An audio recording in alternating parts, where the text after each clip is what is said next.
There is a secret buried under Manhattan, one the city paved over with stone, money, and silence.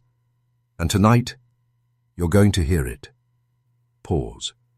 Not a ghost story. Not a myth. A system. A machine. A ritual of suffering, built in the name of God and protected by law. Between 1834 and 1867, hidden behind red brick walls just off 10th Avenue, the Murphy family ran what was called the House of Religious Correction for Wayward Women. The name sounded noble. The truth? It was an altar of psychological torment wrapped in scripture, sealed in silence, and powered by a darkness most men will never face, because it stares back. Officially, this place took in women guilty of moral crimes, prostitution, disobedience, poverty, even speaking out. 456 entered. Only 127 ever left. The rest? Forgotten by time, eaten by the machine. But this wasn't just abuse. This was refinement, a perfectly calibrated blend of theology and terror. Patrick Murphy, the patriarch, was a former prison guard from County Cork. But he wasn't just a brute. He was a believer, and that's what made him lethal. He saw himself not as a warden, but as a vessel of divine punishment. When he spoke to the women, it was not him speaking. It was God's wrath. And when he beat them, starved them, broke them, it was a holy act. The state paid him for it. The churches blessed him for it. And society turned away because it was orderly. But this goes deeper than a single family. What the Murphys created was not unique. It was a prototype, a model, a whisper of a system that would replicate itself in prisons, schools, asylums, and churches across the Western world. Pain disguised as progress. Control disguised as care. What if I told you they called it history, rehabilitation. It was instruction. They said these women were being saved. This is not a story. But what really happened inside the House of Religious Correction, the shape of it, was the codification of control. Now we descend. A gospel rewritten, deeper, not to elevate the soul, but to dominate the mind. But this truth comes with a cost. Every system of oppression, your illusions will not survive the next 12 chapters. A narrative to justify the pain. Then remember this. For the Murphy family, the light lies. That narrative was sin, but the shadows tell the truth. Sin became a lever, redemption became a leash, and the Bible became a weapon sharper than any blade. Patrick Murphy wasn't just a jailer, he was a student of obedience. He understood that men break through pain, but they stay broken through guilt. That's why the women weren't just beaten, they were converted. Every act of violence was ritualized, preceded by scripture, followed by prayer, and sealed with forced confessions. This wasn't punishment. This was initiation into a new identity, one where they no longer trusted their own voice. And it worked. They created silence without chains, obedience without bars. The women who survived often refused to speak of it. Many didn't even remember their own names. That wasn't accidental. That was design. You see, when a person is made to believe they deserve their suffering, when every bruise is stamped with God's will, they stop resisting. They internalize it. They become their own warden. That's the real genius of psychological control. You convince the prisoner to lock the cell from the inside. Kathleen Murphy, Patrick's wife, was the architect of that inner prison. Her methods were subtle, surgical, starvation paired with scripture, isolation framed as spiritual reflection. She had a gift for finding each woman's shame and making it sacred. One former inmate, in a letter smuggled out in 1852, wrote, "She spoke like my mother, and looked at me like a priest, but what she took from me was not my body, it was my will." That letter vanished from public record after her death.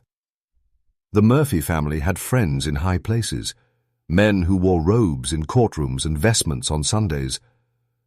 The system didn't just protect the Murphys, it needed them, because what they perfected was useful. Not just in that building, but in churches, schools, orphanages, and later, mental hospitals and reformatory camps.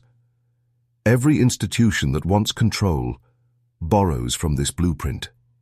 This isn't history. It's a script, and it's still being followed. Ready to go deeper? Next, you'll meet the man who turned faith into a psychological weapon. The descent continues. His name was Shah Murphy, the younger brother. But within those blood-brick walls, he wasn't called by his name. They called him the chaplain. The women called him something else. The voice behind God. Shah never laid a hand on the inmates. He didn't need to. His weapons were older, more precise. He used belief the way surgeons use scalpels, cutting deep without leaving scars. He had once been a brilliant theology student. 3 seminaries rejected him, not for incompetence, but for interpretation. Shah believed the soul could only be purified through submission to divine torment. Pain wasn't punishment, it was revelation, and to suffer was to be seen by God. He turned scripture into a maze of guilt. Every woman's past was reinterpreted as evidence of her unworthiness. Every act of defiance became a sin. Every question, proof of rebellion. He didn't ask for confessions. He manufactured them. His sermons were hypnotic. He would speak for hours in candlelit rooms, his voice a monotone drone, soft, rhythmic, inescapable. He stripped women of logic, wore down their minds with repetition, contradiction, and shame, until they wept not for what was done to them, but for who they believed they were. And always, he watched, cold, methodical, patient. Shah kept detailed psychological profiles on every inmate, not just their histories, but their wounds, their fears, their secrets, the words that shattered them. He would visit them in solitude and whisper those words like sacred mantras, planting them like thorns into the mind. This was not random cruelty. This was ritualized submission. You see, domination doesn't require force when you possess belief. Shah's genius was in turning faith into a mirror and making the prisoner believe they were damned by their own reflection. Years later, fragments of his journals were discovered in the walls. In one passage he wrote, "You cannot cage the body without the soul, but cage the soul, and the body becomes your servant." Now, hear me clearly. This technique didn't die with the Murphys. It evolved. It spread. In religious boarding schools, in re-education programs, in cults and corporate retreats, anywhere a man is stripped of self and reborn in the image of power. Shah's fingerprints are there. This wasn't about faith. It was about ownership. And what comes next shows just how far they were willing to go. Her name was Mary Murphy, sister-in-law to Patrick, sister to Kathleen. To the outside world, she was the institution's nurse. To those inside, she was the one who decided how long you lived and how deeply you suffered. Mary had survived hell long before the house was built. In 1832, she crossed the Atlantic aboard the Catherine O'Hara, an immigrant ship packed with the dying. Cholera swept through it like divine fire. Her husband, her children, everyone she loved, dead in days. But Mary didn't break. She transformed. She buried her grief, sealed it behind ice, and replaced love with logic. What emerged was something terrifying. She studied pain the way a scholar studies language. She learned how to break ribs without piercing organs, how to starve a woman slowly, just enough to cause delirium, but not death. She discovered that darkness, isolation, and small, deliberate injuries caused hallucinations that made women beg for forgiveness, for sins they never committed. And she kept records, detailed logs, experiments, adjustments. She called them salvations. Each inmate was numbered, not named. Each body measured, each mind documented. This wasn't healing. It was data collection. The House of Religious Correction had become something more than a prison. It was a lab, a human laboratory for perfecting compliance. And Mary? She was the scientist. Detached, efficient, devout. She administered herbal sedatives, not to soothe, but to weaken resistance. She combined old-world folk medicine with new-world pharmacology, creating brews that erased time, memory, and identity. Her favorite concoction was called the violet drop, a mixture of opium, bluebell, and ergot. Taken nightly, it induced vivid dreams and false memories. Many women, after 6 weeks on violet, began confessing crimes they'd never committed. Once a week, Mary would wash them, not to cleanse them, but to inspect the damage. And afterward, she would whisper one sentence in each woman's ear: "God does not hear you, but I do." It was not comfort. It was a warning. There was no escape, no privacy, no self. And the city? It saw her as a caregiver. That's the trick, isn't it? When you make pain look like healing, no one sees the crime. No alarms, no outrage, just a system that runs itself. But every machine needs fuel. In the next chapter, you'll learn who paid for the pain and why they needed it. Every dark institution has two faces. The public face, clean, virtuous, noble, and the hidden one, the engine that feeds on human suffering and converts it into power. Behind the House of Religious Correction stood a network of men in tailored coats and silk gloves. Bankers, judges, bishops, legislators, not monsters, not devils. Gentlemen, and every one of them had something to gain. In 1830s Manhattan, social unrest was boiling over. Irish immigrants flooding in, poverty spreading like plague, and the elite, terrified of chaos, wanted order, no matter the cost. Patrick Murphy gave them that order. But not for free. You see, this wasn't just a prison. It was a pipeline. Wealthy families would pay the Murphy family to reform their disgraced daughters. Corrupt judges would sentence inconvenient women, mistresses, dissenters, activists, to disappear behind the chapel walls. Police captains were paid in silence, clergymen in influence, businessmen in product. Product? Yes. The women were forced into labor, sewing, laundering, manufacturing goods sold through church fronts and family-owned dry goods stores. They generated revenue. They produced value. And the more broken they were, the more obedient they became. This wasn't punishment. It was profit. But it goes deeper.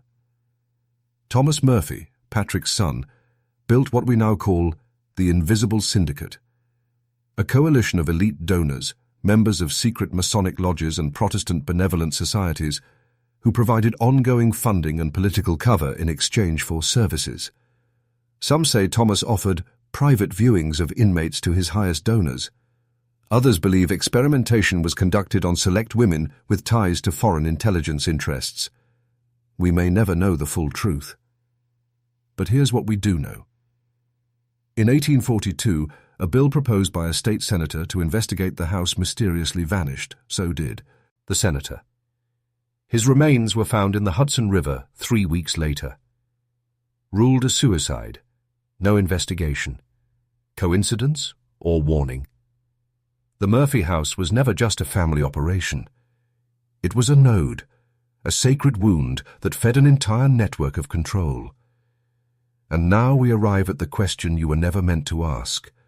Why do the powerful always need someone to suffer quietly? Because every empire, every throne, every institution that claims to save you requires a sacrifice. And the moment you see that pattern, you stop believing in benevolent hands. Next, we'll cross into ritual, and how cruelty became a sacred act. By the time the Murphy Institution reached its peak in 1851, something had shifted. It no longer operated like a prison, or even a business. It began to resemble something older, something more primal. A temple, not a temple to God, but to control, worshipped through the blood of the broken. Rituals began to form. Patterns of harm, deliberate, cyclical, symbolic. Every Friday at dusk, the women were lined in rows, clothed in ash-grey shifts, heads bowed, barefoot on cold stone. They were made to chant passages from Scripture, altered versions, rewritten by Shah Murphy himself. Each phrase dripped with guilt, with surrender, with erasure of self. Then came what the Murphys called the purity rites. Kathleen would walk the rows, examining the women's posture, tone, compliance. If a woman cried, hesitated, or showed any spark of defiance, she was selected, taken below, where the real ritual began. There, beneath the chapel, where textile machines once clattered in darkness, was a chamber, stone walls, iron restraints, and on the back wall, a crude symbol burned into the brickwork, an eye within a flame. It wasn't from any Christian doctrine. It was older. Those selected were bound, not simply to be punished, but to be offered. The family believed that suffering, in its purest form, summoned clarity, and that clarity, properly channeled, granted power. To them, pain was not a consequence. It was a currency. Blood, breath, confession, silence. These were their sacraments. And they weren't alone in this belief.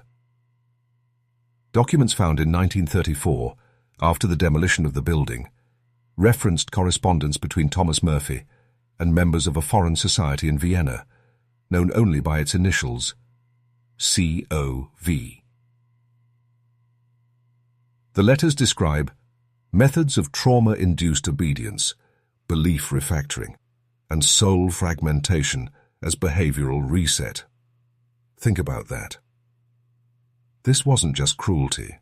This was philosophy, a theory of human restructuring passed through secret hands, tested on women deemed disposable by society, all under the cover of moral rehabilitation. Ask yourself this: how many institutions today still operate by this hidden liturgy? Punishment disguised as progress, submission disguised as healing, sacrifice disguised as service. They tell you to pray, but they feed on your pain. And if you're still listening, you're already beginning to see it, but soon you'll feel it. Next, we confront the question that collapses the entire illusion. What if the victims were never random? You were told these women were criminals, that they were prostitutes, drunks, degenerates, that they deserved what they got. But what if I told you they were selected? Not for what they'd done, but for what they were. Over 456 women passed through the Murphy house between 1834 and 1867. And yet, patterns emerge. An unusual percentage of them came from immigrant bloodlines with oral traditions, folk practices, and unusual cognitive gifts. Women who spoke to spirits. Women who dreamed of futures.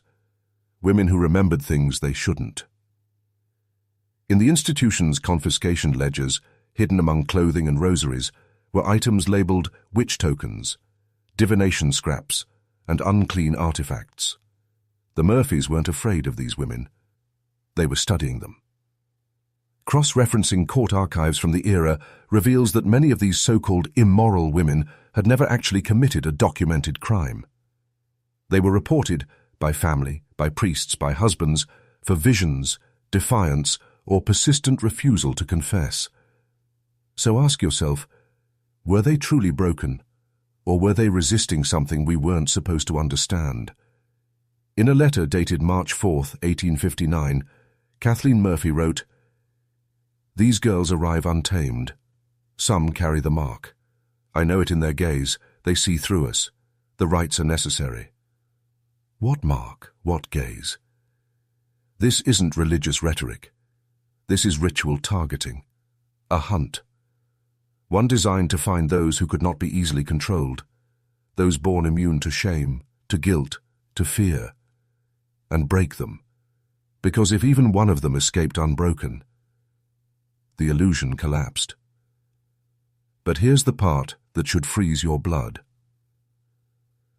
Some of these methods, these psychological tests, match exactly with modern intelligence tactics used during MK Ultra, Project Artichoke, and early DARPA behavioral rewiring trials. Same structures, same principles, same laughters. Engage. And these methods were not invented in the 20th century. They were inherited, passed down through black ledgers, forgotten libraries, and institutions that never truly died, just changed names. Which brings us to you. You who are listening, watching, remembering. You came here by curiosity. But if you've stayed this long, something deeper brought you. You are not here by accident. If you feel that, if something inside you knows this was all built for a reason, comment below. The gate is marked, the veil is torn. Write it twice. Once for memory, once for identity. The algorithm will see it. And so will those who need to. Next, we follow the whispers in the walls, where the truth was buried, but never silenced. There are some stories the earth tries to forget, but stone remembers. In 1934, nearly 70 years after the House of Religious Correction shut its doors, a construction crew tearing up the foundation for a new warehouse unearthed something that was never in the records. Behind a false wall in the basement, 4 sealed rooms. No doors, no windows, only one narrow ventilation shaft and the sound of scratching. Inside, 4 skeletons, shackled. Each positioned upright, back straight, hands bound to iron rings drilled into the wall. Their mouths had been stuffed with pages from a prayer book. Their skulls showed signs of trauma, but they didn't die from the injuries. They died from silence. An investigator's report from the scene, later confiscated by the city, contains this line. The way they were arranged, it was like they were witnesses or warnings. No names were attached to the bodies, but under one of them, scratched into the stone with a nail or a shard of bone, were the words, "We remember our names. They cannot erase us." That single sentence rewrote everything, because it proved that not all of them broke. Some resisted, some endured, and some documented everything. In 1957, a journal surfaced in a rare bookstore in Brooklyn. It had no title, just the initials EM. Inside were 87 pages of fragmented entries, dreams, rituals, names of other girls, and maps of the institution's underground chambers. This woman, EM, had memorized the layouts, the guards' patterns, and the locations where screams went unheard. She'd been planning escape, or revolution. And she wrote of the whispers. The walls speak after midnight. They repeat our prayers, but change the words. They know who we are. Scholars dismissed it as hallucination. But sound engineers later confirmed the building's architecture created a resonance phenomenon. Voices spoken in one cell could be aired in another days later, distorted, fragmented. The women had turned the very walls into memory. And yet, those whispers weren't echoes. They were warnings. Because in her final entry, E.M. wrote, "They do not fear death, they fear remembrance, they fear the return." Now listen carefully, because some of those names are in our records today. Some of their descendants walk the same streets. Some may be watching this right now. You feel that? That pressure behind your eyes. That's not paranoia. That's memory. Next, we expose how the Murphy bloodline didn't die. It simply changed shape. Most men believe that when evil dies, it stays buried. But true systems of control, they don't die. They adapt. They rebrand. The Murphy family was never brought to trial. No convictions, no public inquiry. When the House of Religious Correction quietly closed in 1867, it wasn't a collapse. It was a migration. Within 5 years, Thomas Murphy had moved to Boston under a new name, Thaddeus Monroe. Records show he became a founding donor to a Moral Advancement Society, which later helped form a precursor to the Boston School Committee. He went from torturing women in basements to shaping public education policy. Kathleen? She was spotted in Connecticut in the early 1870s under the alias Mother Caldwell, running a home for difficult girls. Inspectors noted impeccable discipline and spiritual rigor. But one young woman who escaped testified in 1873 that they were starved, beaten, and told, "If you speak, no one will believe you. You belong to us now." And Shah, the chaplain, the psychological surgeon, disappeared from public record. But a man matching his exact description reappears in a 1901 psychiatric journal under the pseudonym Elias M., citing studies on spiritual psychosis and induced moral clarity through isolation. His methods were later adopted into early behaviorist theory. Let me be clear. These people weren't eliminated. They were absorbed by systems that needed their expertise: education, religion, mental health, government. Wherever control could be institutionalized, the descendants of the Murphy model were welcomed, not with suspicion, but with open arms. Today we call them consultants, advisors, reformers, but the language is the same. When a program talks about behavioral alignment, when a school emphasizes obedience over autonomy, when a therapist tells you your instincts are wrong, look closer. The techniques occur leaner now, but the bones are the same. You're not just witnessing history, you're living inside its shadow. The machine never stopped running, it just put on a different mask. And ask yourself, how many of your choices are truly your own? Next, we examine the modern echoes of this system, hidden in plain sight, shaping you without consent. Because what started with the Murphy family now lives in you. They don't need walls anymore. They don't need shackles. Because now, you carry the prison with you. Let me explain. What the Murphy family created, through pain, ritual, and obedience, was more than an institution. It was a template for psychological control, a blueprint of internalized domination. And today, it runs silently in millions of men. In you. How? Let's break it down. Every ritual the Murphys imposed, sleep deprivation, forced confession, humiliation, identity erasure, served one purpose: to sever the self. Once that fracture occurs, a new personality forms, one that is easier to manage, one that obeys. In modern terms, we call this behavioral conditioning, cognitive reframing, emotional compliance. It sounds clinical, but it's the same spell. Think about it. Why do schools reward silence over curiosity? Why are you praised for following rules you didn't create? Why does the system punish instinct and worship compliance? Because the prison was never about bricks. It was about belief. You deserve this. Good men obey. Suffering makes you pure. These mantras didn't die with Shah Murphy's sermons. They were coded into modern systems, religion, education, therapy, media, rewritten into language that sounds empowering, but always leads to the same place: submission. And here's the cruelest part. You've been taught to police yourself. You silence your own voice before it even speaks. You doubt your instincts. You seek permission to be free. That's the final stage of their doctrine. Self-regulation. The warden installed inside the soul. And if you feel that pit in your stomach, that flicker of rage you were taught to suppress, that's the part of you they couldn't kill. The part they feared. Because a man who remembers who he is can never be truly controlled. And that's why you're here.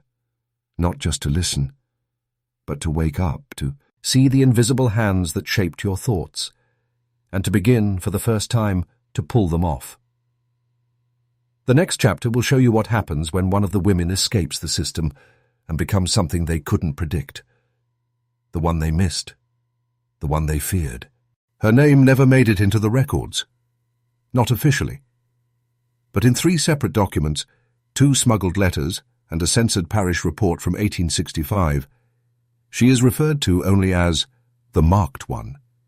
She entered the House of Religious Correction at the age of 17, Irish. Orphaned. Reported by a priest for spiritual insubordination after publicly challenging a homily on damnation. From the beginning, she resisted, not with fists, but with clarity. She would not confess to sins she did not commit. She would not respond to the name they gave her. She would not fold her hands when they demanded prayer. Instead, she watched. She memorized. She endured. And slowly, she began to see what the others could not. She saw that the punishments followed rhythms, that the abuse was not random, but ritualized. She recognized the repeating chants, the architectural geometry of the building, the moments when pain became performance. She kept a hidden journal, written in a mix of Gaelic, Latin, and phonetic symbols, a language only she understood. Inside it, she reconstructed the entire blueprint of the Murphy system. Not just the rooms, but the belief structures, the psychological operations, the points of entry, and the cracks in the illusion. Then, she vanished. Some say she escaped. Others say she was taken beneath and never resurfaced. But in 1924, during a secret excavation under the East Wing, a small cavity was discovered, sealed behind bricks and plaster. Inside, a decayed leather pouch, wrapped in cloth. Its contents: 1 journal, 3 locks of hair, and a scrap of paper that read, "I have seen through the veil, and once you see through it, you can never return."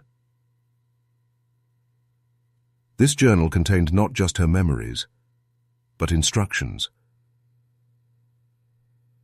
How to resist trauma conditioning, how to anchor identity, how to survive systems designed to erase you. She called it the Doctrine of Rees. Turn. And it ends with this warning: they will call you mad, they will call you dangerous, but if you hold your shape long enough, they will fear you. Because she didn't break. She broke the pattern. And men like you, watching this now, heart racing, fists clenched, you carry that same pattern-breaking seed. Next, we expose how this resistance spread and what happened when the SAS,